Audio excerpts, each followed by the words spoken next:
Hello, I'm Susan Nash, and I'm thrilled to have the opportunity to introduce you to Bill Lynn. And so, hi, Bill, it's good that you're here. Hello.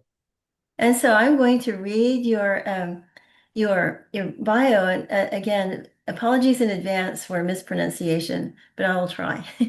Okay, so Bill Lynn is Wajage, an Osage tribal member and shareholder who works as a petroleum geologist for the Osage Minerals Council. Other than going off to college, he remains on the Osage Reservation in Pawhuska, Oklahoma, manages his family allotments, and spends most of his time in search of those elusive hydrocarbons. As a catechist and fourth degree Knights of Columbus, he serves at Immaculate Conception Catholic Church. A direct descendant of Chief Pawhuska, Bill's Indian name is Gehikata of the Washtaki clan and is on the Okakoli Dodaha Pawhuska Dance Committee. Elected to the first Osage National Council in 1994, he helped create and implement the court system, all criminal and civil laws and codes of ethics, as well as an elders council focusing mainly on Indian housing. With the loss of the last fluent Osage speaker in 2000, he assisted setting up the Osage Nation Language Department and is chairman of the Begey Hall Preservation Society, a not-for-profit created to perpetuate the language of the five tribes that speak our language pro bono. That's really impressive and welcome. So would you like to, we'll start at the beginning. Tell us a little bit about yourself and your childhood. Okay. Like it says, I grew up, I was born actually in Pawhuska, Oklahoma, and grew up here and pretty much just stayed here my whole life. Uh, our family, my dad was telling me that when I was born, right where I'm sitting right now and on the Osage campus, was a boys' dormitory, and we lived on the second story. Well, I don't remember that. And then there's a rock building over to the south of here, and he was a petroleum engineer working for the Bureaus of Indian Affairs. And then, my first memory is actually the rock structure just north of this building. It's the Osage Museum, and I was there's a hand dug well that's still there, and it was filled in, and it still is. And I was looking up at my two older brothers, and then from there we moved across the street. My dad always just walked to the campus over here, and I was just fascinated with the guys his age and older that those old Osages, some of them, they all wore khaki clothes, khaki pants, khaki shirt, and they had these boots on, and they'd have some type of a hat, and uh, they'd have the under the Osage. There's what we called the $1 million elm tree over here between the buildings. They'd have their lease sales held out there, and these were held years before I was born. So this was in the 60s. Well, we also grew up here in Pawhuska at Immaculate Conception. My brothers and I, there were five of us. We all went to Catholic school with the sisters, and um, my dad, for some reason, he'd let me get out of school, and we'd go out to the leases. We might go out to a drilling rig. He might break out his surveying instrument and a transit and check an elevation, or he'd go in the doghouse. Normally I wouldn't. I'd stay in the car unless we were somewhere that wasn't, there wasn't work going on, and we might get out and check out the outcrop, or I'd help him with the surveying or something, at least kind of be around it. That But makes a they, big difference to a kid because like my dad was a geologist and I would go out to the wells with him. And it yeah, you remember it. oh yeah. And the really neat thing was, I remember one time being under the $1 million elm, and I was just a little kid, and there's this man called his name was John Joseph Matthews that he was filming it. And so I was always inspired by him, and then come to find out, he was finally buried in the 70s, and they had a mass for him, and but he actually was probably a teenager and owned his own plane, and he was Osage, and he flew and taught at not taught, but he flew in World War One. But when he got out of the war, he goes to OU because supposedly, I guess it was the only geologic uh, uh, school in the United States. But the story is that when he gets there, they say, "Oh, you're the war hero," and shook his hand and gave him his diploma. Well, that's kind of halfway true, but I think he actually went through school there too. But Yeah. someone and when this guy wrote a book and talked about him, and he said that he ends up going over into London and studying. There was one geology department in the university there, and he just fell in love with literature. And then Wow. he wrote books, but you can see the geologic parts of his books.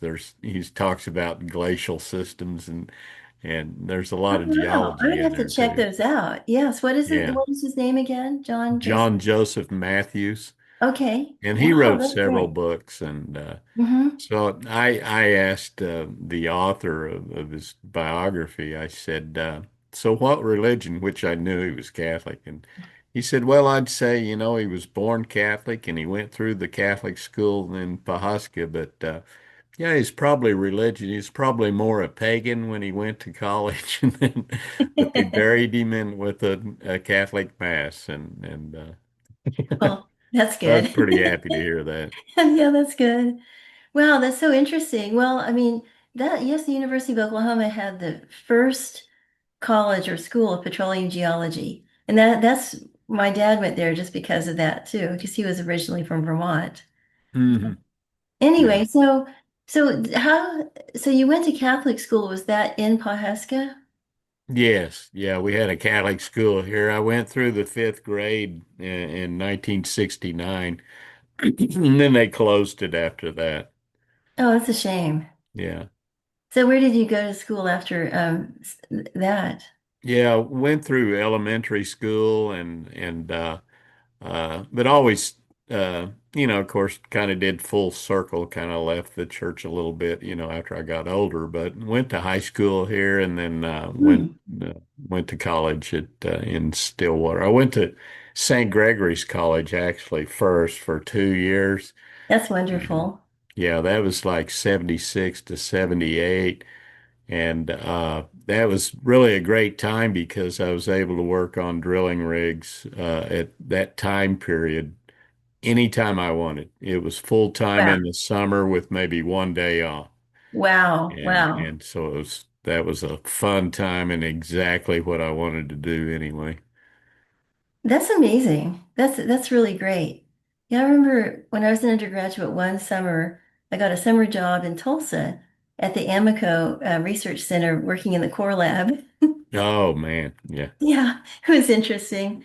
Well, so you were interested in geology because of your dad, right? And the experiences that you had and then going out to wells. Sure, yeah. And the individuals and just the least cell and the culture.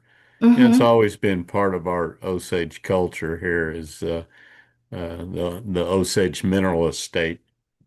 Yes. Oh, that's really interesting.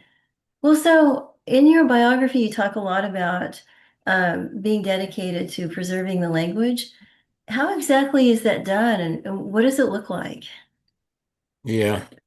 So in my biography, that's some of our orthography, and you did a great job pronouncing those. Uh, Well, thank you. but You're very generous.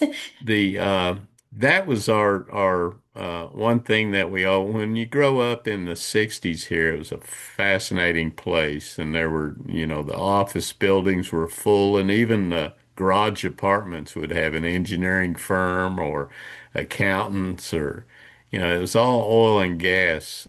And so for us, even when we were young kids, we'd go to different cultural things. They had the Indian dances here in Pawhuska in June, and it'd Mm, take up almost all of June, like 4 different weeks, and wow. but Pawhuska would be like 4 solid days, and there's 3 districts, so it's kind of invitation by only. It's more of a social dance, but Mhm. there's you know a way they do things. Um, eh, eh, there's a way that Osages do everything, and there's kind of an organizational mindset that you have, and you don't. There's some things you do, some you don't. Well, our family wasn't traditional. We grew up and we had, 40 registered Herefords down here on Bird Creek and 300 hogs over here before the new highway went through. Oh, wow. And then our Indian home that our family lived in, we didn't live in it, but my grandpa, he died the year before I was born. He lived right there, and that's where the family dollar is now in Pawhuska. Oh, wow. But anyway, the language was always there, and we always heard just words or phrases. But when I was a kid, you could go to the parish hall below the old Catholic school on the south side of it, and there'd be all elders in there playing pitch, and so they spoke Osage to each other all the time, and then family members and different friends, especially, those elders where a husband and wife just spoke Osage, or you heard it on the street, even, a little bit Hmm. here and there. And you never think that language is going to go away, even though we never learned it. We just would have like, yeah, dad had a dog named Nika Sapi or something, and his dad Oh, had a dog named, Wassa, Black Bear or something. nice. But anyway, we always knew our great grandmother, who had passed long before us, uh, was fluent. And Mm, so when language, when you stopped hearing that language around, and then all of a sudden it's like, wow, nobody talks it anymore. So hmm. there's an elder, we had it in the museum, and Tolly Redcorn was a friend of mine, and he said, "Man, you need to come to these language classes with me." And I said, that'd be great. So I got my 9-year-old third daughter, and we go, and it was fantastic. It was Wow. learning Wow. little sentences and prayers and things, and she was, full blood. She was a pure blood Osage, and really, a humble person, and just had a way about her, speaking just an eloquent way, and she would say that Osage language is a beautiful thing, and Mm. it was. I mean, like the word for possum, siyaste, just these things that. Oh, That interesting. are simple, that we see every day, or you do every day, like she'd give us sentences like, I'm going to go take a bath and go to sleep, or something like Wow. that, Wow. and it was just simple, just the way it is. But there's that humbleness that I think is probably the greatest virtue that you learn in the language, you know. Oh, interesting. I mean, so you bring up a good point, how language in its structure actually inculcates values. Sure. And so that how does the Osage language build in humility, humbleness? Well, I'd say that's probably one of the main virtues, and I don't really know how the language does it, but I can just Hmm. tell you that those old people back then, that's just the way they were. I mean, like my dad, he wasn't raised traditional either. But we all would go to the dances, and we were the onlookers. You know, we didn't participate in that, or we'd go to a hand game, or we'd go to, a birthday party or a graduation dance or something like that. And it's just the way they held themselves, and like my dad, being a petroleum engineer, he's a veteran of World War II and Korea, and then stayed Wow. in during Vietnam teaching. And he would say things like, I'm not very good at math. And it's like, so I'd say the same thing, or think, wow, that's Uh-huh. odd. And then but after I went to college, I came home and I said, Dad, did you take differential equations? Oh yeah, I hated that. So he was really good at math. Oh yeah, yeah, yeah. But he knew the simple, and he taught us the rules of thumb and where you can use geometry more. Oh, nice. And so for like me, I still have like Halliburton books Hmm. and different we still have their slide rules. I have an I love alligator that. briefcase in the closet, and it was my great grandmother's, and she didn't subscribe to the Ladies' Home Journal. She subscribed to the Oil and Gas Journal. I love that. Well, it was more, well, I mean, it was all around her. So the totally Oh yeah, relevant. Well, sure. that's fascinating.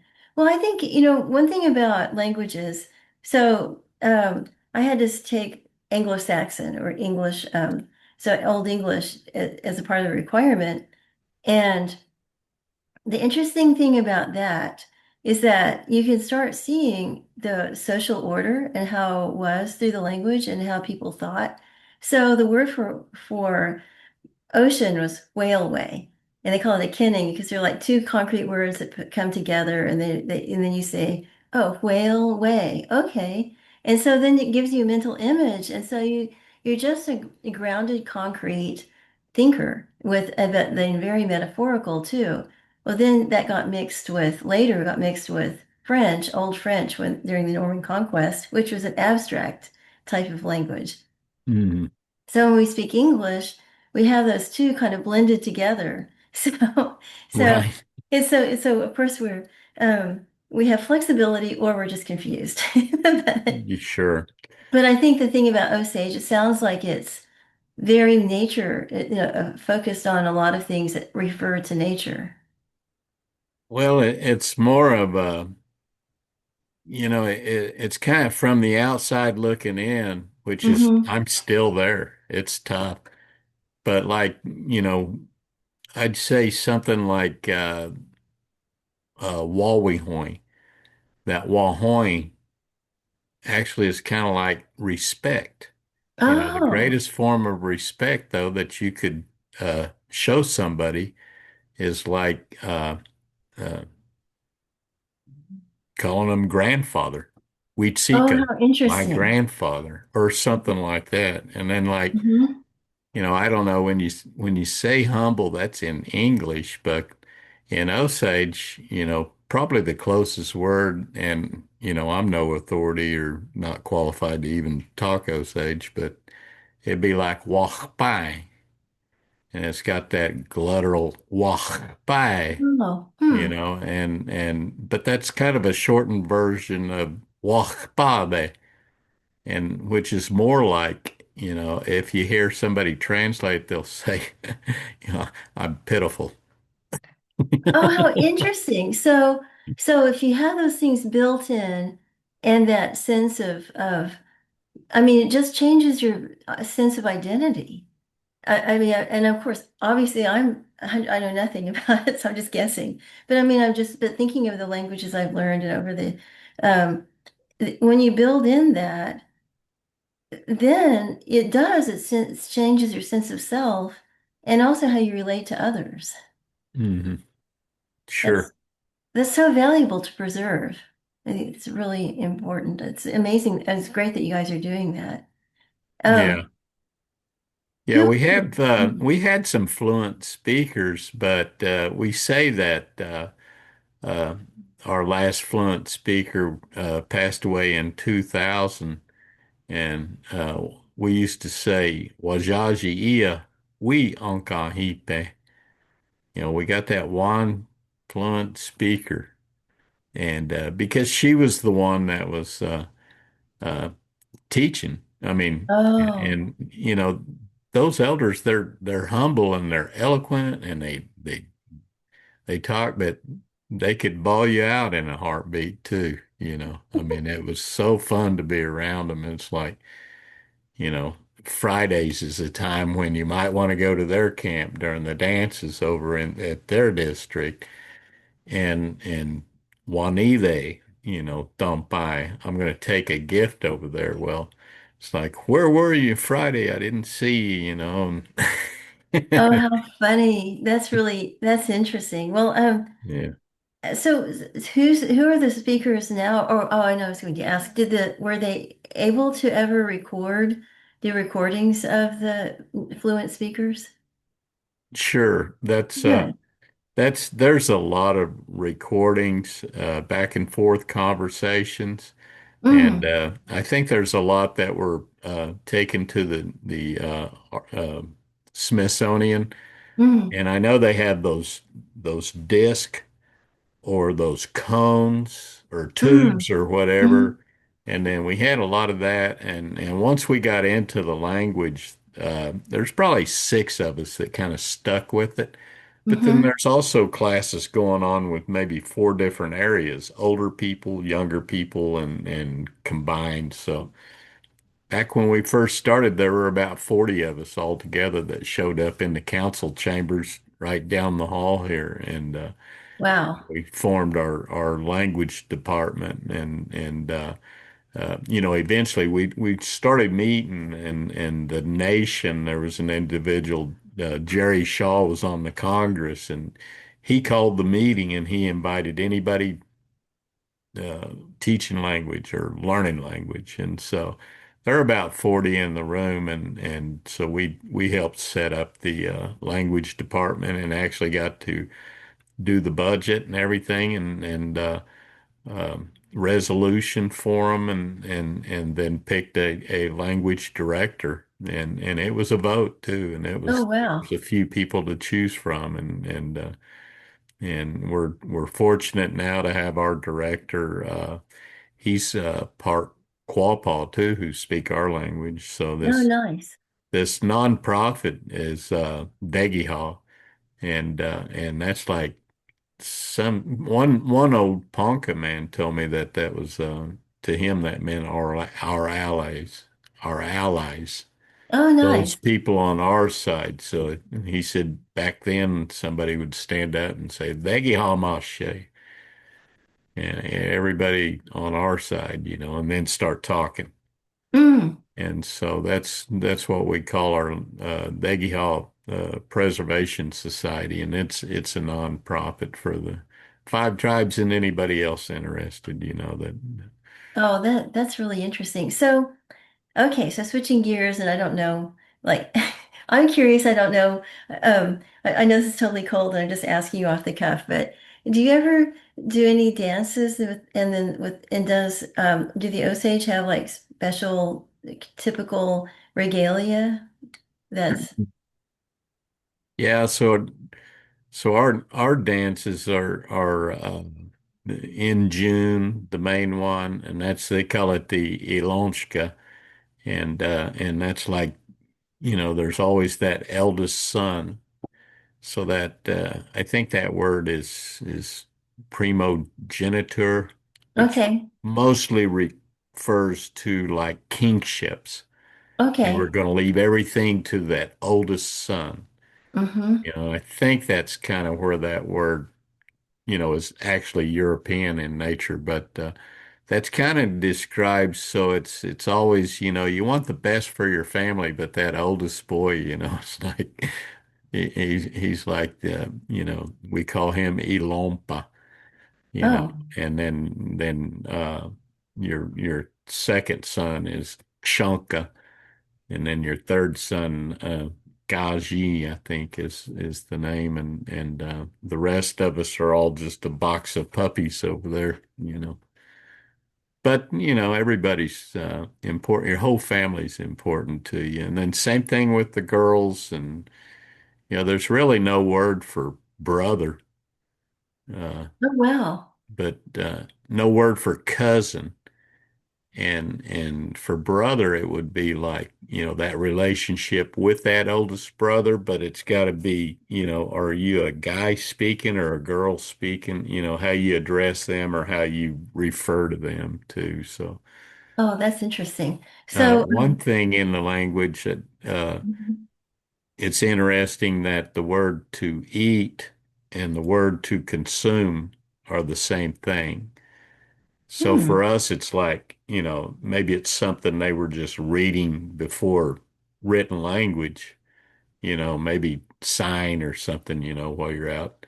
And then, or what you're consuming. So you're consuming this. And so for us, that's like to consume is vatse. Okay. And our language is more like picturesque. So you're just painting these pictures of all Nice. these things that you see. And then you've got these things in front, you've got these connectors, and you've got these tails in the back that kind of give it that. I don't know those linguistic terms, but that's it's kind of hard to go from English to Osage. Oh yeah, sounds like it. Well, so thinking about the traditions and like the dances and the outfits and things. So you're mentioning the oldest son. Would the oldest son wear something different than everybody else? Yeah, they normally wear red Okay. and broadcloth, and then the rest wear black or blue on the boys, and I don't know if the girls are like that. I think that's a little different too. Hmm. Are But there yeah, are there so in the Osage, in some of the economic development types of things, are there any types of like crafts or beadwork or anything that women might do? oh yeah, probably the greatest thing you can do for somebody, which is not really economic development, but more of a tradition, is to feed them. Oh, And nice. because that way you're actually making something and it's going to help them out.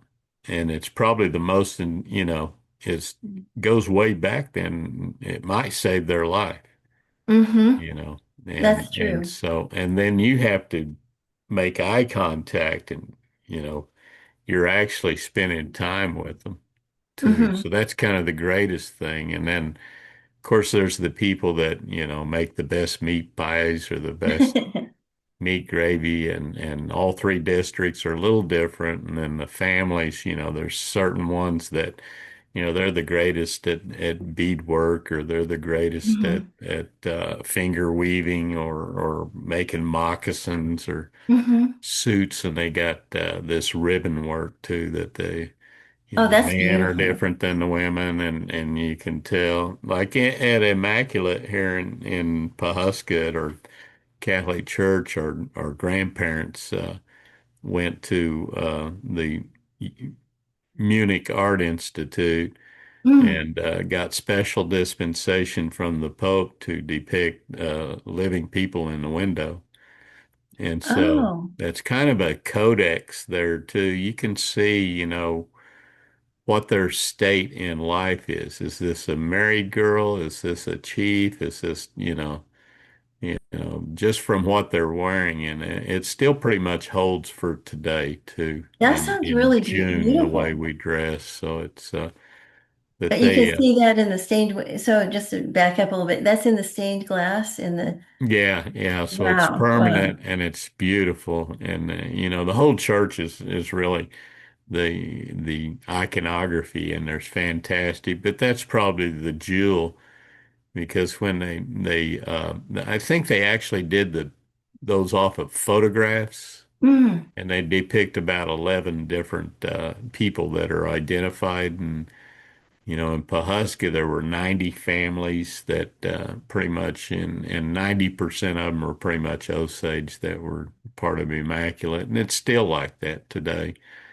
And so, but when they went to order the windows, and they started in 1910 on the church, World War I hit. And so they had to Oh, bury our windows under the sand in the river. And, wow. and luckily, uh, they did that because, for I guess until 1920 or 19 after World War One, they finally dug them up and got them shipped in. So the first years the masses were said with no windows. Oh, And it was wow. just the Wow. cathedral type with birds flying through and everything. A little chilly in the winter. Yeah. Wow, that's really beautiful and interesting. Um, have you been to the Gilcrease in Tulsa?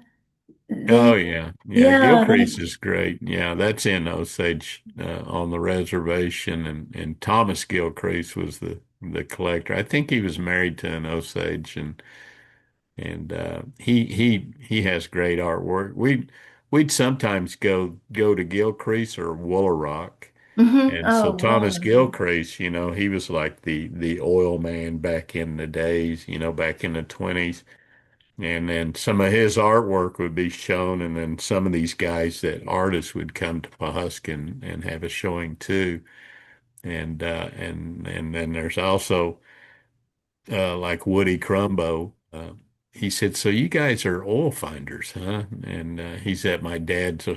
Dad had part of an art gallery downtown, and he said, "You're a geologist?" Yeah, yeah. And he said, "Well, Frank Phillips actually." He said we go out, and Frank Phillips was drilling a well on his Indian allotment. He's a different type of Mhm. Indian. He said, so Thomas set me up with an art show in Europe, but first Yeah. he wanted to see how this well was going to come in on my allotment. And so he said, we go down there and look at it. And he said, the oil comes up in the air and it just covered the floor of the derrick. And Wow. so he said, well, that's fine with me. Let's go. So they headed out, flew to Europe, and they came back.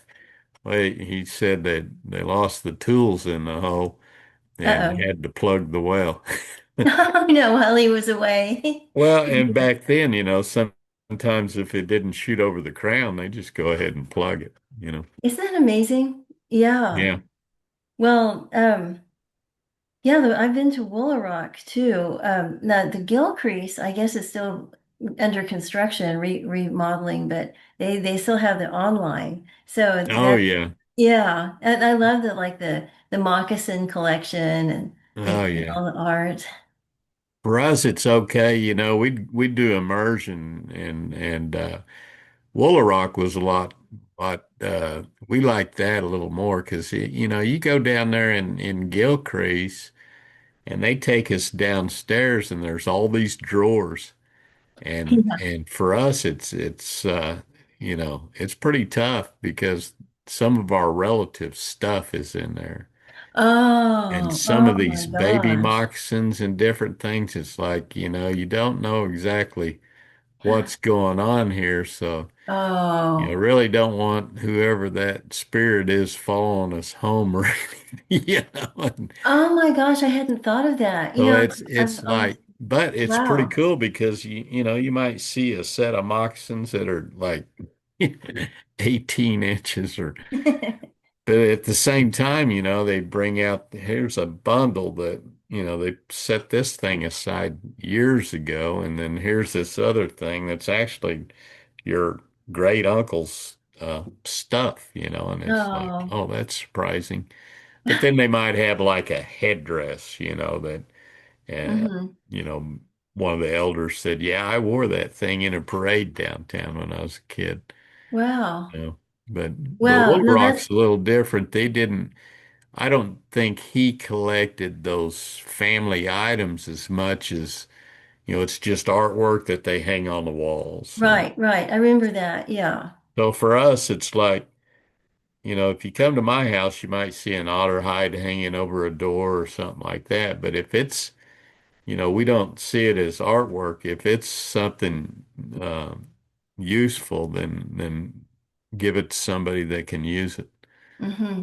you know. Oh, that's a yes. That's a wonderful approach. Oh my gosh, I'm still kind of reeling from like that's a really good point about I hadn't thought about that. It's like so immediate that you're going and seeing something that could be you don't want to know the history. Oh yeah, that's and that's just part of our culture too. And with the finding these giant oil fields here in Osage, I'd say that all of us are probably related to somebody that's been murdered for their money. Yes. And that's kind of the way the writings, the outsiders. Different people that write or the media portrays Osage, it always shows us as being stupid, dumb Indians, and they focus on substance abuse instead Hmm. of, these guys beat the New York Giants in Pawhuska in 1927 after they'd won the predecessor to the NFL. The Hominy Indians went, beat them right here on my Wow. family's Wow. Indian allotment. Well, and also, I mean, I remember I have in my bookshelves a pipe for February, Yeah, and so that basically tells what happened, but from an Osage perspective, it didn't have to be from somebody outside writing about sure. history, and I Yeah, yeah, really, it really means a lot. I mean, um, yeah, I think a lot of misconceptions, like you said. yeah. But that, being Osage, those traditional families like that, they pass those things down onto their family, all that knowledge, all those Hmm. ways, and there's always an order to the way they do things. Mm. It's never just willy-nilly like is portrayed in Hollywood or books and stuff, Hmm. and so they kind of lose out on that. And it's like, they there were more Osages than any other, I guess, race or type of people that were in volunteered for World War One than any other people. And Wow. the same thing Wow. happened in World War Two too. And I think in World War One they weren't even citizens anyway, considered Wow. people. Wow. Wow, this is really interesting. Well, I don't want to take all your time. I know we're getting kind of close to the end of the hour. I just really appreciate the opportunity to talk to you about this and just wanted to know if there are any final things that you'd like to say and like people to know who are in class, who are interested in the culture and Sure, yeah. No, I'd say that Pawhuska was a great place to grow up in the 60s. And it still is, that we're still here and we still have all those old ways and have that history, coming from, you know, I think the East Coast all the way to here. We end up with this little 1.5 acre area. And so this is it. And it was finally an act of Congress that gave us this place in perpetuity, hmm and it's one mineral owner. And so it's not like, they made us take allotment, so each one of our families got, hmm surface land also. So, but I'd say that you know, uh, if you come to Pawhuska, there's kind of a way. some places you don't go, and cemeteries and Hmm. some of those dances unless you're invited, or Hmm. if you do, it's a good idea just to not, make yourself really stand Okay. out in the crowd, or Yeah. what you know what I mean. Hmm. But also, there's a lot of other things to do here. There's they give tours, to go Mm. around and look at the historical things that have happened, and just the fact of the sports side. Yeah. That's just one small portion of it, and but anyway, a lot of our people. Some of them might own a few oil wells. Some of them just are the mineral owners. Some Hmm. of them have a few cows, and originally they gave them each a homestead. They considered it the homestead where that allotment was. So Oh, okay. there's not a lot of section roads, every mile Hmm. like there is in counties and Right, state right. above us, but there's a lot of open acreage. So right now at my boathouse here at Blue Stem Lake, there's two otters living in there. Nice. And then, my Uncle Steve's Indian allotment down on the Arkansas River with several of our relatives. It's landlocked. You can't hardly get in there, but there's panthers and Wow. then the wild hogs have kind of taken over Oh my goodness. the remote places you can't hardly walk to, Oh but yeah. they come out, and so. Yeah. Wow. That's really interesting. But anyway, Well, yeah, that's Osage is really unique place. Most people don't know about it, And the museum here at the campus I think it was the first Indian tribe museum built in 1938, and John Joseph Matthews put it. And I believe it must have been an old chapel or school, the way, it's got the bell on top and everything. oh right. Well, I've actually never come to Pawhuska. I'll have to drive up there and just spend some time and go to at least to the museum and if the church is open, I'd love to see the stained glass. Sure, yeah. And then there's places, that aren't public, but where the oil and gas still seep out, Oh, and you nice. might see a rainbow on the water. And Yeah, I think that's that's real one sweet. reason that our relatives bought Osage, actually paid the Cherokees directly because we'd owned it at one time, and then seeded it with over 100 million acres. And then nobody wanted this because it was all trees and rocks, and the prairie was all rocks, and Oh, and and the right. creeks were there's still at least one Rainbow Creek here with that name. So Wajaje, to the five tribes that speak our language, they call us the name givers. Oh, And nice. because Jaje is name, and that wall kind of refers to those people, and Hmm. so that the five tribes that speak our language are the Omaha, which means upstream, and Mm. then the Ogakpa means Mm. downstream, the Quapaw, and then the Kanza and the Ponca, and then Wajaje. And so we were all one, thousands of years ago, and then, in the next 500 years, they split away different times, and they all have their stories, and we have our those oral stories, and Yeah. everybody has their own traditions, but that language it's really uh, it's evolved somewhat, but it's still we can understand each other, and we're trying to learn it, and but a lot of those trade secrets, or those family Yeah. cultural things, are something you don't really share with the public. Oh, that's really fascinating. Well, Bill, I can't tell you how much I appreciate this. It's been really wonderful and I can't wait to share it with the classes. I'm going to download it and I'll send you a copy of the recording. Okay. I will say now that, and it's always been like this, I'm really not qualified to speak on our culture or our language. And we have other people that are fluent and that are really qualified people that I mean they're you'll see it if you come to Begey Hall. We have that every year. It'll be the 15th year that we've had that Well, gathering in Quapaw, Oklahoma. you're being very humble. I think, I mean, the thing is everybody has a different experience. And so your experience of the culture is incredibly interesting. Yeah, thank you.